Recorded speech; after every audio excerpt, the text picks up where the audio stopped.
28 ay talagang the will of the people. The will of the people dahil wala ng vote buying. Okay, what about a Sara Duterte presidency? Because some sectors are also saying change must happen, government must correct itself, but we should make sure that there should be no more Duterte in government. Oh, so ikaw, anong basa mo naman? Sino ba yan nagsasabi na no more Duterte? Maraming ganon. Sa mga protest ganito ha. Gusto lang may DDS. Gusto din may naman. church. At saka syempre yung left, di ba? Gusto din naman lang kasi sila mong presidente. Alam nyo, hindi ba demokrasya ito? Hindi ba ito padamihan ng boto? Galit kayo kay Sara Duterte kasi hindi nyo talaga kaya. Kahit anong gawin nyo o anong ginawa ngayon ng mga congressman. Pinasa ang budget niya without any question. Courtesy na daw. Tingnan mo kung ano kayo ka. Mga balimbing kayo. Wala pa nga 2027 eh. Lalaro na kayo kasi baka sakaling magpresidente yari kayo. That's how you read it? Yeah. Na pumapwesto na ha. Parang nakita na nila na nawala na ng poder. Parliamentary courtesy.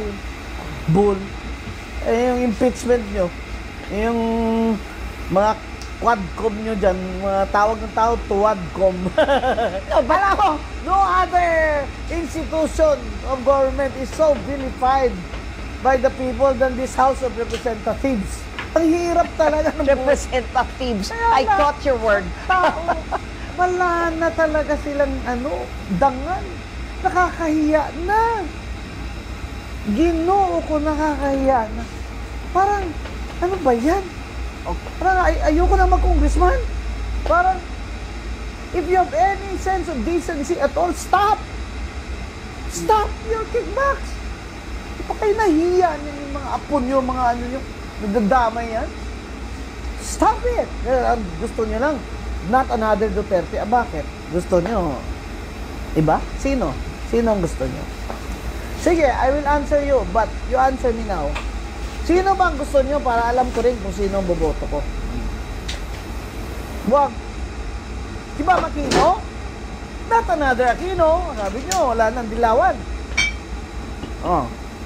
Sino? Si Sharon Cuneta. Pwede, diba? Yung marami talagang ayaw ng Sara Duterte presidency. Sinong marami? Marami niyan. Ang dami nagsasabi, syempre, yung mga kaalaban. Kaya nga, yung mga pro-impeachment. Ikaw na rin nagsabi, pag eleksyonin natin ngayon, panalo si Sara. Would that be a bad thing to happen? Why should it be a bad thing? Because they're saying that much of the theft happened during the time of the Duterte administration. Then put it there in the investigation. Where is it?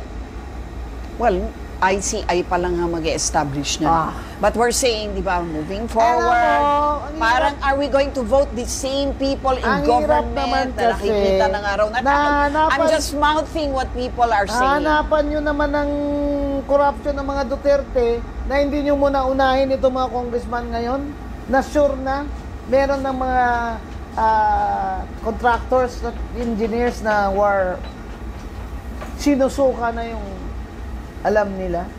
May witness kayo dyan against Bulong Duterte, why not? Ilagay nyo dyan sa investigation commission nyo. No one should be spared. Di ba? Pero yung Pulong got 51 billion. The Congress right now is more corrupt than the past Congress. Of course. This one is the champion. This one gets the trophy of trophies because tinuruan nga sila ni Romualdez eh. Ito na yung worst nung time ni Duterte. Kahit anong sabihin nyo kay Duterte, JK, mamatay tao, ganyan, nagmumura, pero takot sila kay Duterte magnakaw ng hayag-hayagan kasi mumurahin sila ni Digong. Takot sila. Ito, pinsan niya, sagot mo kami, boss, ha? Hindi sila takot. Di ba? Kaya, itong invention na ito ng insertion at insertion fee at flood control at rock netting, ito, tingnan nyo mabuti, you trace the budget.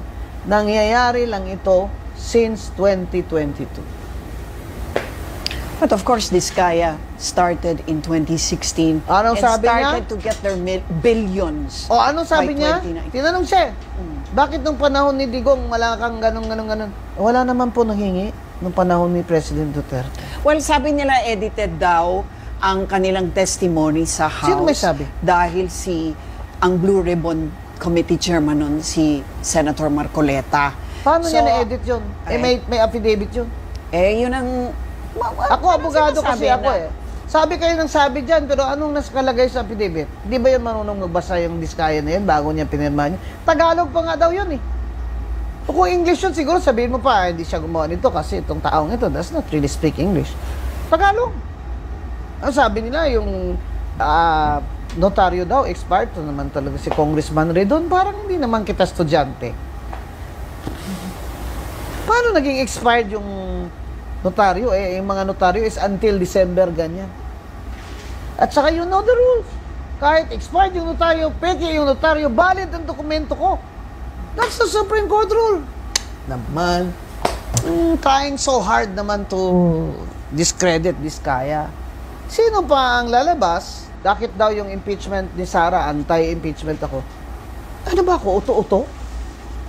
Sasabihan ni Romualdez, impeach nyo yan si Sara. Ako, susunod din sa kanya. Ano ko, uto-uto?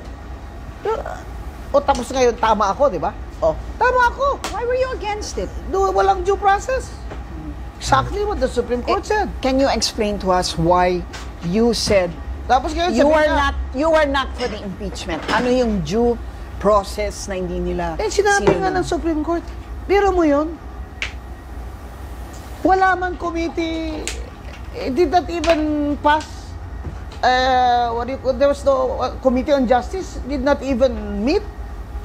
Nagpirmahan lang sila. Ano yun? Ano yung pirmahan nyo dun? Tapos yung nagpirmahan daw kayo mga congressman, may ano daw kayo, may balato or exchange in terms, yung hundreds of millions of ayuda there. Hindi pa naman kayo mga korap. Tapos sasabihin nyo, si Sara, ganyan, magnanakaw, mas malaki kayong magnanakaw eh. Kasi dati akong commission on audit na commissioner.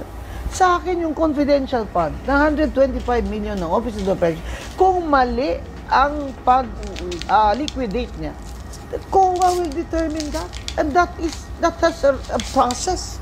It's part of due process. So yung mga Mary Grace Piatos, Kayo, yung gusto mga yan, nyo agad, di ba? impeach nyo as betrayal of public trust. Kayo lang nag-i-interpret yan. Worse. Wala pang committee, walang committee, procedure, Rules daw wala, nila yun. Rules she nila was yun, not di ba? even given a copy of the petition. That's exactly what the Supreme Court said. Tapos sabihin nila, DDS daw ako.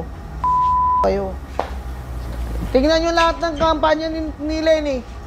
Sinong party list nominee nandun sa stage? Ba ako lang?